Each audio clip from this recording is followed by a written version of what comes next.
बातमी बीडमधून आहे। बीड कारागृहात झालेल्या मारहाणीमध्ये वाल्मिक कराड आणि सुदर्शन घुलेलाही मारहाण झाल्याचं सुरेश धस म्हणालेले आहेत।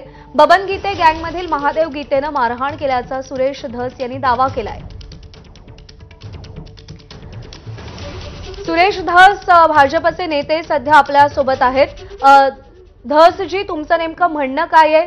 वाल्मिक कराड आणि सुदर्शन घुलेलाही मारहाण झाली असं तुमचं म्हणणं आहे? हो, जी माहिती कळते ती अशी आहे की कारण ते वाल्मिक कराड विरुद्ध बबन गीते अशी ते टोळी युद्ध पहिल्यापासून होते ते त्याच्या परळीमध्ये, आणि ते एकमेकाला एवढं पाण्यात पाहत होते की हे म्हणायचे की बाबा, वाल्मिक कराड म्हणायचे की त्याला संपवल्याशिवाय मी चप्पल घालणार नाही, ते म्हणायचं याला संपवल्याशिवाय मी दाढी काढणार नाही, असं वाद आहे काय त्या वादातून मागतो. आणि बबन म्हणजे तिचं बापू आंधळे सरपंचाचा, अतिशय तरुण सरपंचाचा खून झाला. त्या खुनामध्ये जे सहभागी असतील त्यांना सजा झालीच पाहिजे, परंतु काही लोकांचं म्हणणं असं होतं की आमचा संबंध नसताना याच्यात नावं गोवली, त्याचा राग पकडून हे आतमध्ये झालंय काहीतरी. पण असं आहे की कारागृहात सुद्धा मारहाण करण्यापर्यंत, मारामारी करेपर्यंत या सगळ्या गुंडांची मजल जातीये. आमचं कारागृह आणि आमच्या जिल्ह्याचं पोलीस दल याच्यावरती फार मोठा 4.5 तासाचा एखादा पिक्चर निघाल. कारागृह, आता बी कारागृहातून फोनवर बोलणं होत आहे मग.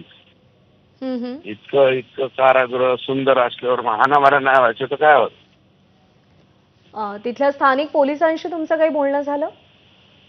कुणाशी? तिथल्या स्थानिक पोलिसांशी काही बोलणं झालं? त्यांनी काय माहिती दिली? मी आता चाललं त्या कारागृहवाल्याकडं, फोनवर बोलतोय, त्या फोनवर एंगेज लागतोय. पण हे जे झालेलं आहे ते काय चूक नाहीये, झालेलं आहे ते झालं, हाणामारे झाले. पण असं आहे की कारागृहामध्ये ज्यावेळी कैद्यांना डांबून ठेवलं जातं किंवा त्यांना अटक केली जाते त्यावेळी त्यांच्यामध्ये कोणत्याही प्रकारे मारहाण होणार नाही. त्यांच्यामध्ये जर वैर असेल तर त्यांना एकमेकांपासून दूर ठेवलं जातं, लांब ठेवलं जातं. अशी कोणतीच खबरदारी घेतली गेली नाही.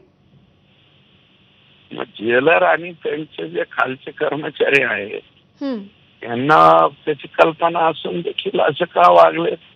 कारण जेलमध्ये मारे व्हाव्यात हे आम्ही चित्रपटामध्ये पाहिलं. आता बीडमध्ये ते सत्यच उतरायला लागलंय, आम्ही सुद्धा आश्चर्यचकित व्हायला लागलो. सुरेश दर्जी, वाल्मिक कराड आणि बबन गीते यांचं जे काही वैर आहे त्या संदर्भात तुमच्याकडे काही माहिती मिळालेली होती तुम्हाला? वैर आहेच ना, त्यांचं सर्वश्रुत आहे. मी काय सांगितलं, ही जी मी माहिती सांगितली ही चूक नाहीये. वाल्मिक कराड चप्पल घालत नव्हते, बऱ्याच त्यांना नाद होत होते, मंदिराच्या पाया पडायला जायचं. इकडून सगळं काही गोळा केल्याच्या नंतर देवाच्या पाया पडायला जायचं.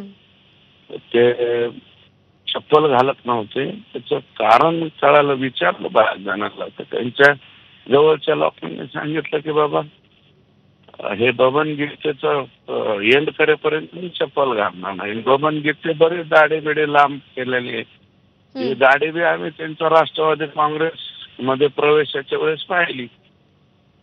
ते का काढत नाही तर ते म्हणले की बाबा यांचा एंड झाल्याशिवाय मी काढणार नाही दाढी, असं काहीतरी होत.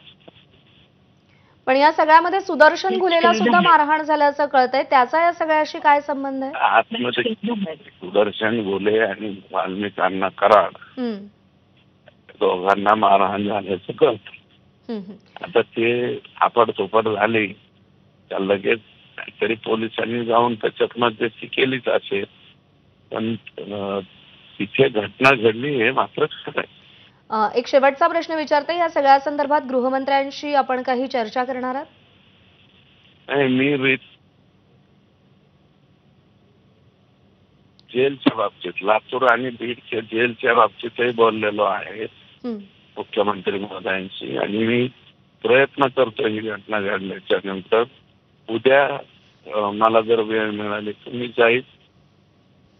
परवा आता काल गुढीपाडव्याचा सण होता, आमची मच्छिंद्रनाथाची यात्रा असते आदल्या दिवशी, आणि आज रमजानचा सण आहे. उद्यापर्यंत वेळ मिळाली जाईल लगेच. ठीक आहे. सुरेश धसजी, आभार आपले. आपण या प्रकरणी सविस्तर प्रतिक्रिया दिलीत त्याबद्दल. तर बीड कारागृहामध्ये काही वेळापूर्वी कैद्यांच्या 2 गटात हाणामारी झाली. परळीतल्या 2 गटात थोड्या वेळापूर्वी ही हाणामारी झाल्याचं समोर आलं. बीड जिल्हा कारागृहात सकाळच्या वेळी बबन गीते यांचे समर्थक कैदी आणि परळीतील विरोधी गटातील कैदी यांच्यामध्ये मारामारी झाल्याची बातमी आलेली होती आणि या मारामारीमध्ये वाल्मिक कराड आणि सुदर्शन घुलेला मारहाण झाल्याचा दावा आमदार सुरेश धस यांनी केलेला आहे. आपले प्रतिनिधी गोविंद शेळके सध्या आपल्या सोबत आहेत. गोविंद, जी हाणामारी जेलमध्ये झाली त्यामध्ये वाल्मिक कराड आणि सुदर्शन घुलेला मारहाण झाल्याचं कळतंय, नेमकं काय घडलं?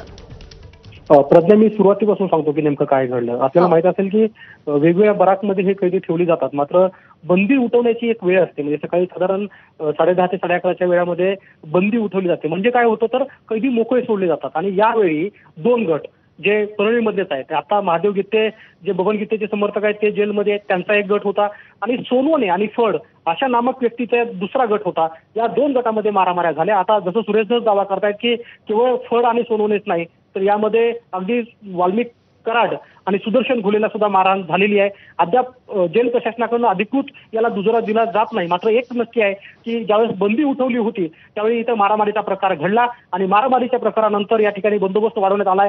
जेल प्रशासनाकडून याची सगळी माहिती घेतली जाते, कारण साधारण 1.5-2 तासापासून याची माहिती घेण्याचं काम सुरू आहे. एकतर यापूर्वीच अशी शंका उपस्थित केली जात होती. आपण ऐकलं असेल तर ज्यावेळी सुदर्शन घुले असेल, त्याचे साथीदार किंवा वाल्मिक कराड हे या जेलमध्ये आणले गेले होते, त्यानंतरच इथे काहीतरी कायदा सुव्यवस्थेचा प्रश्न निर्माण होऊ शकतो अशी शंका उपस्थित केली जात होती. आज त्यावर शिक्कामोर्तब झालं आणि आपण बघतो की 2 गटामध्ये मारामारी झाली आणि त्या मारामारीनंतर आता तणावपूर्ण शांतता आपल्याला जेल प्रशासनाची पाहायला मिळते.